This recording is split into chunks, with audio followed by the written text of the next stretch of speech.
నమస్తే, welcome to our channel. నేను మీ anchor Usha. So ఇప్పటి వరకు మనం హై నెక్ ఏదైతే ఉంటుందో బోట్ నెక్ ఈ మధ్య కాలంలో చాలా ట్రెండ్ అయిందని అందరికీ తెలిసిందే. సో దానికి సంబంధించిన కంటెంటే మేము కంటిన్యూగా చేస్తూ ఉన్నాము. ఆ పార్ట్లోని ఎల్బో హ్యాండ్స్ అసలు మెజర్మెంట్స్ ఎలా తీసుకోవాలి, ఆ మెజర్మెంట్స్ ఏ విధంగా ఉంటూ ఉంటాయి అండ్ కటింగ్ ప్రాసెస్ ఏంటో ప్రసన్న గారిని అడిగి తెలుసుకుందాం. దానికన్నా ముందు ఈ జూలై మంత్లో ఎస్పెషల్లీ 5th and 6th శనివారం అండ్ ఆదివారం 2 days ఒక వర్క్షాప్ని ప్రసన్న గారు నిర్వహించబోతూ ఉన్నారు. దీనికి సంబంధించిన డీటెయిల్స్ కావాలి అనుకున్నా, స్టిచ్చింగ్ మీరు నేర్చుకోవాలి అనుకున్నా, ఫ్యాషన్ డిజైనర్ మీరు అవ్వాలనుకున్నా స్క్రీన్ మీద ఒక నెంబర్ కనిపిస్తూ ఉంటుంది, దాన్ని మీరు సంప్రదించవచ్చు. ఏమేమి నేర్పిస్తారు 2 daysలో అని చాలామంది అడుగుతున్నారు కాబట్టి నేను చెప్తూ ఉంటాను. బోట్ నెక్ అండ్ దాంతోపాటు princess cut, key hole, elbow hand, especially V neck cutting process ఏంటి, పేపర్ డ్రాఫ్ట్ ఏ విధంగా చేయాలి, మెజర్మెంట్స్ ఏ విధంగా తీసుకోవాలి, కంప్లీట్గా ఈ 2 days హ్యాండ్స్ ఆన్ ప్రాక్టీస్ మీకు ఉంటూ ఉంటుంది. సో మీలో ఎవరైనా సరే ఇంట్రెస్ట్ ఉండి జాయిన్ అవ్వాలి అనుకుంటే కింద ఒక నెంబర్ ఉంటుంది, దాన్ని మీరు సంప్రదించవచ్చు. Hello ma'am. హలో. సో ఇప్పటివరకు బ్యాక్ అండ్ ఫ్రంట్ పార్ట్ బాడీకి సంబంధించిన మెజర్మెంట్స్ ఎలా తీసుకోవాలి, పేపర్ డ్రాఫ్ట్ ఎలా చేయాలో చెప్పారు. ఎల్బో హ్యాండ్స్ మెజర్మెంట్స్ ఏ విధంగా తీసుకోవాలి అండ్ కటింగ్ ఒకసారి చూపిస్తారా? డెఫినెట్గా. ఫస్ట్ ఎల్బో హ్యాండ్స్కి అసలు మనకి ఏమేమి మెజర్మెంట్స్ కావాలి, ఫస్ట్ లెంత్ ఎంత పెట్టుకోవాలి, 10 inches పెట్టుకుంటాం. తర్వాత కింద రౌండ్ ఎంత కావాలి, అదొక లూజ్, అంటే హ్యాండ్ కంప్లీట్ అయిపోయిన దగ్గర లూజ్ ఎంత కావాలి, మిడిల్ లూజ్ ఎంత కావాలి, దీనికి సంబంధించిన ఆర్మ్ హోల్ ఎంత ఉండాలి, ఫిట్టింగ్ అనేది ఎంత ఉండాలి. ఎందుకంటే చాలా మంది హ్యాండ్స్ జాయిన్ చేసేటప్పుడు బ్లౌజ్కి స్పెషల్గా ఇక్కడ ఫోల్డింగ్స్ వచ్చేస్తుంటాయి, ఫిట్టింగ్ సరిగా కూర్చోదు, మనకి టైట్ ఫిట్ అన్ఈజీగా ఉంటుంది, పట్టేసినట్టు. ఇలాంటి కారణాలు ఎందుకు ఉంటాయంటే కరెక్ట్గా ఆర్మ్ హోల్ మెజర్మెంట్స్ తీసుకోకపోవడం వల్ల. కరెక్ట్గా క్రాస్ కూడా మనం జాయిన్ చేసేటప్పుడు క్రాస్గా ఇలా ఒక లైన్ వేస్తాం లోపల, మనము అంటే ఎక్స్ట్రా క్లాత్ దగ్గర అది కరెక్ట్ గా లైన్ వేయకపోవడం వల్ల చాలా ప్రాబ్లమ్స్ వస్తాయి. మనకి పట్టేసినట్టు, హ్యాండ్ మూవ్మెంట్ సరిగా లేనట్టు, అంటే లుక్ అనేది మనకి చూడగానే హ్యాండ్ దగ్గర కనిపిస్తుంది, ఆర్మ్ హోల్ దగ్గర కనిపిస్తుంది, నెక్ దగ్గర, ఈ షోల్డర్ దగ్గరే కదా మెయిన్ పార్ట్ హైలైట్ అయ్యేది. ఇలాంటివన్నీ మెజర్మెంట్స్ పర్ఫెక్ట్ గా తీసుకున్నప్పుడే మనకి ప్రాబ్లం వస్తుంది. అలా కాకుండా ఇప్పుడు ఎలా తీసుకుంటే మన బ్లౌజ్ అనేది పర్ఫెక్ట్ గా వస్తుందో ఇప్పుడు చూద్దాం. ఫస్ట్ మనం లెంత్ అనుకున్నాం కదా, 10 inches. ఇక్కడ కూడా మనం ఎక్స్ట్రా మార్జిన్ తీసుకోవాలి. ప్రతి దానికి మనం స్టిచ్చింగ్ చేస్తాం, ఫినిషింగ్ చేస్తాం కాబట్టి ఎక్స్ట్రా మార్జిన్ అనేది కంపల్సరీ అవసరం అనమాట. 10 plus ఒక 1 inch, 1 inch plus 1/2 inch. ఎందుకంటే మనం కింద కూడా ఫోల్డ్ చేసి స్టిచ్ కుడతాం కాబట్టి అది అడ్జస్ట్మెంట్ చేసుకోవాలి. అది కూడా బ్లౌజ్ మనకి శారీలో అడ్జస్ట్మెంట్ క్లాత్ ఎంత ఉందో దాన్ని బట్టి చూసుకొని కింద మనం ఎక్స్ట్రా తీసుకోవాలన్నమాట. ఇక్కడ నుంచి ఆర్మ్ హోల్ కోసం మనం 3.5 మార్క్ చేసాం అనమాట. ఒక లైన్,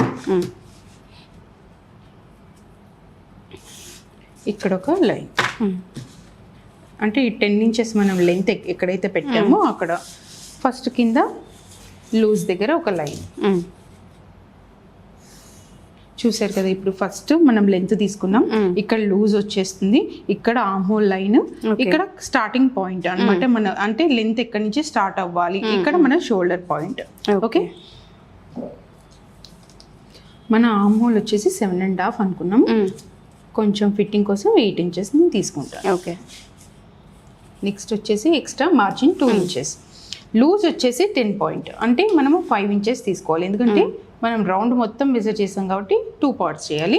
దాని ఒక 2 inches ఎక్స్ట్రా మార్జిన్. ఇక్కడ నుంచి మనం రౌండ్గా ఆర్మ్ హోల్ పార్ట్కి మనం కనెక్ట్ చేయాలి. మళ్ళీ ఇక్కడ నుంచి ఎగ్జాక్ట్గా ఎంత కావాలి కనెక్ట్ చేసుకోవాలి. ఇది ఎక్స్ట్రా పార్ట్. ఓకే, ఒక షేప్ అనేది వచ్చేసింది మనకి కదా. ఇది లెంత్, ఇది ఆర్మ్ హోల్, ఇది ఎక్స్ట్రా లూజ్. ఓకే, ఇది ఎక్స్ట్రా అంటే ఆర్మ్ హోల్ లైన్ అనమాట. ఇంత కిందకి మనకి రావాలి. ఇది బ్యాక్, అంటే బ్యాక్ సైడ్ ఫిట్టింగ్ వస్తుంది. ఓకే, ఇది ఫ్రంట్ పార్ట్. ఇక్కడ ఒక ఎస్ షేప్ తీయాలి కంపల్సరీగా. ఈ ఫోల్డింగ్ అనేది రాకుండా ఉండాలి అంటే ఎస్ షేప్ మిడిల్లో తీయాలి. అది కూడా మిడిల్లోనే, ఇక్కడ స్టార్టింగ్ పాయింట్ కాదు, ఇక్కడ ఈ పాయింట్ లో కాదు, ఓన్లీ లాగా రావాలి. అప్పుడు కరెక్ట్ గా మనకి బ్లౌజ్ మీద హ్యాండ్స్ సెట్ చేస్తుంది. జాయిన్ చేసినప్పుడు ఫోల్డింగ్స్ రాకుండా బాగుంటుంది అనమాట. ఇప్పుడు కట్ చేసి చూద్దాం.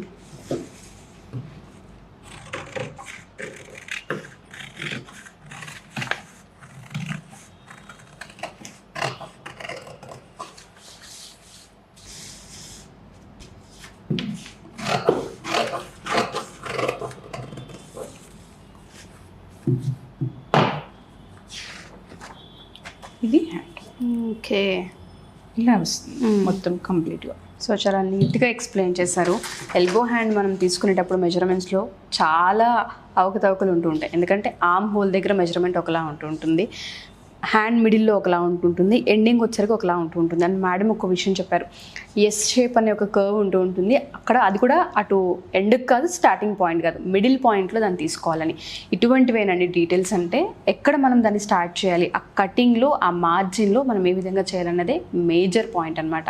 సో మీలో ఎవరైనా సరే ఈ క్లాసెస్ కనుక జాయిన్ అవ్వాలి అనుకుంటే కంప్లీట్గా ఎల్బో హ్యాండ్కి సంబంధించి మెజర్మెంట్, స్టిచ్చింగ్ అండ్ దాంతోపాటు ఎలా అటాచ్ చేయాలన్న వాటిని కూడా 5th and 6th ఈ క్లాసెస్లో నేర్పించబోతూ ఉన్నారు. కాబట్టి మీలో ఎవరైనా జాయిన్ అవ్వాలి అనుకుంటే స్క్రీన్ మీద ఒక నెంబర్ కనిపిస్తూ ఉంటుంది, దానికి మీరు కాల్ చేయొచ్చు, వాట్సాప్ మెసేజ్ చేయొచ్చు, లేదా ఇన్స్టాగ్రామ్లో ఒక చిన్న మెసేజ్ చేసినా ప్రసన్న గారి మీకు అందుబాటులోకి వస్తారు. Thank you ma'am, thank you so much.